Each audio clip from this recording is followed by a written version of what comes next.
Uy, ang lakas ng bagyo dito sa Japan. Naalala ko tuloy yung kwento nilang gamat ni Tipaklong. Tapos ako yung Tipaklong kasi nga wala kami pagkain sa rep. Kaya naman para hindi kami magutom, samahan niyo muna ako mamalengke bago pa tuluyan dumating yung bagyo for today's mini vlog.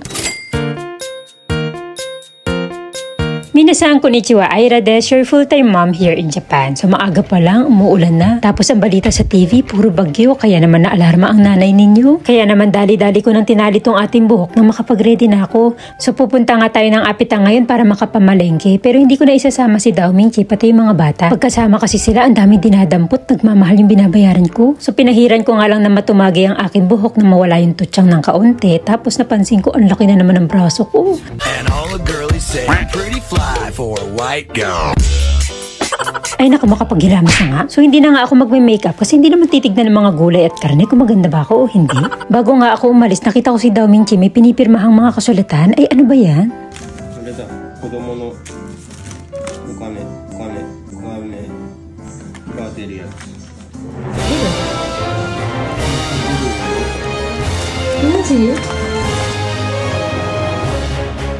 Uy, narinig niyo yun? Parang makakatanggap daw ulit ng budget sa gobyerno yung mga bata ko. Zero na tara, usitin.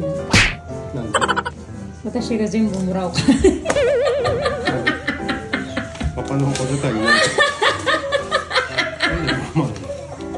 Watashi no banko zenbu irete ne. Papa no banko kaita ka.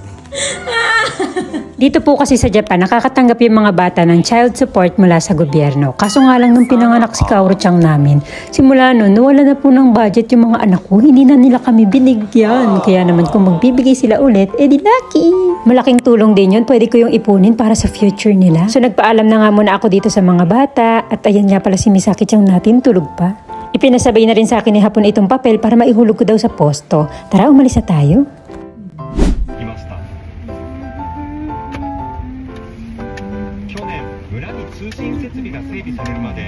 So nandito na tayo sa Apita, tara mamalengke na tayo. Maraming mga shopping mall saka supermarket dito sa Japan. And isa nga itong Apita sa mga pinupuntahan ko dito. Kung i-compare mo sa ibang mga shopping malls dito sa Japan, mas mahal dito kaysa dun sa mga talagang maliliit na palengke. Kaso nga lang, ito kasi yung pinakamalapit sa bahay, kaya dito kami madalas pumunta.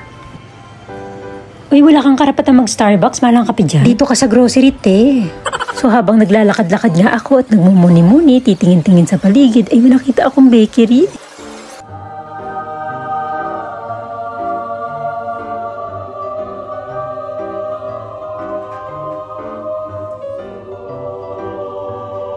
Ganito pala ang itsura ng langit. Napakabango. Amoy tinapay. Lord, isa nga po niyang bagong lutong tinapay, please. Ayan, ang dami ko na naman nadampot. Tara na nga, magbayad na tayo. So, naka 1,805 yen nga pala tayo dito kasi 5% off. Lucky! Ay naku, mag-grocery na nga tayo. Hindi naman dapat tinapay yung inuuna mo eh. Yung tinapay marami yan, ang wala, bigas. Kaya magmadali ka na pumunta ka sa bigas. Ay, oo nga, ang bigas. Pero maaga pa naman, meron pa siguro.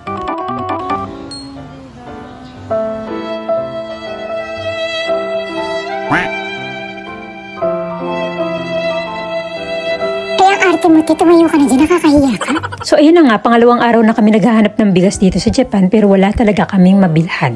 Totoo nga yung balita. Mabuti na lang hindi ako rice is life pero si Hapon mahilig sa kanin daw siya. Kailangan kong unti-untiin yung natitirang bigas sa bahay. Naku po, yung mga Hapon talaga na ito pagka nagpanic buying eh. So kumuha na nga lang ako nitong carrots na halos wala ka mapili kasi lahat magkakamuka. At saka itong partner niya na patatas kasi kapag ka may carrots ka saka patatas tapos meron kang sibuyas sa bahay.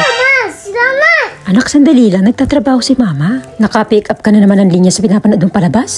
So yun na nga, basta mayroon kang carrots at saka patata sa bahay, tapos mayroon kang sibuyas, marami ka nang pwedeng lutuin dyan. Gaya ng curry rice or kaya naman cream stew, beef stew, iba't ibang stew. Kumuha rin tayo ng mga green veggies like horenso, komatsu na. Pero itong green na to, hindi ko na kinuha. Presyo pa lang nakaka-high blood na. Paano pa pag kinain mo to? Shine muscat nga pala ang tawag nila dito, yung green na ubas. Ito na lang yung binili ko kasi mas favorite to ng mga bata at saka saka mas mura.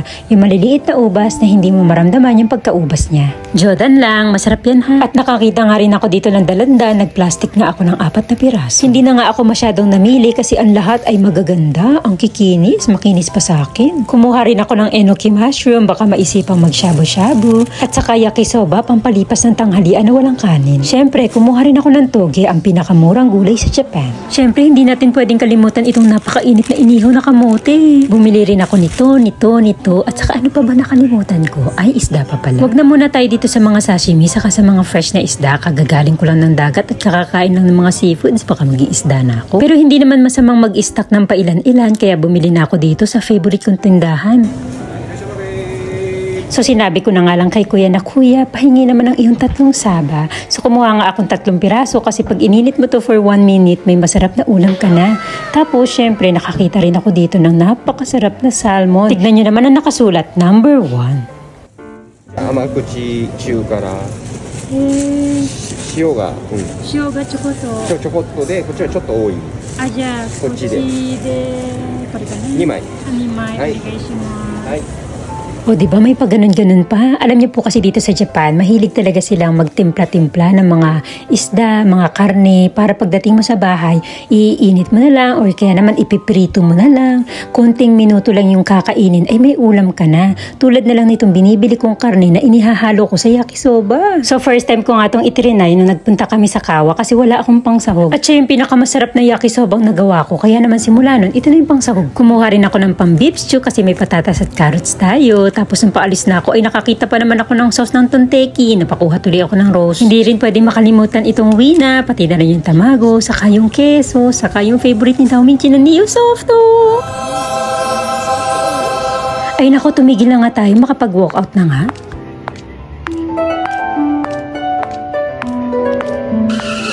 Kaso nga lang, inutusan pala ako ni Dauminchi na bumili ng kape. Kumuha nga ako nitong blendy at in-add to cart ko na kasi masarap tong lagyan ng yelo. Saktong-sakto sa mainit na panahon. O, yung cellphone mo.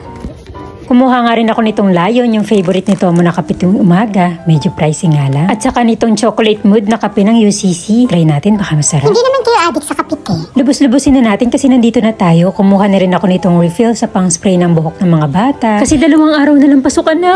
Kumuha na rin ako ng pabango sa toilet. Bagong panglinis ng bowl. Try natin. At saka tignan nyo naman, oh, mayroong pabango sa basurahan. Hindi mahilig ang mga Hapon sa pabango, pero ang basurahan nila nagpapabango. Ako lang ba yung naku-confuse kung ang baking soda ay inihalo ba sa pagkain o panlinis ng bahay? Naku, muntik ko na makalimutan yung saging, makalayas ang adine. Oh my God! Nandito na tayo! Sa counter. Magkano na naman ang mga pinagdadampot mo? Aywan ko ba? Bakit naman kasi ang sarap magdadampot pero pagdating dito ay kinakabahan ako. Daig pa nito yung tibok ng puso ko nung una naliligaw sa akin si Dauminchi. Ay sa dami ng mga pinagbibili ko, hindi ko na lang alam kung magutom pa kami nito ha. So inabot nga po pala ng nimang nisenyan yung lahat ng ating mga pinamili. At ipinasok ko na yan sa ating my bag na 7 taon ko nang ginagamit. Hindi na ako bumibili ng plastic, gastos pa yun. Ay siya, makauwi na nga, baka nandyan na si Shansha. At dahil nga ang lakas na ng ulan, hindi ko nahulog yung letter sa posto. Thank you for watching. See you sa next vlog. Ingat ang lahat na nandito sa Japan ha. Bye!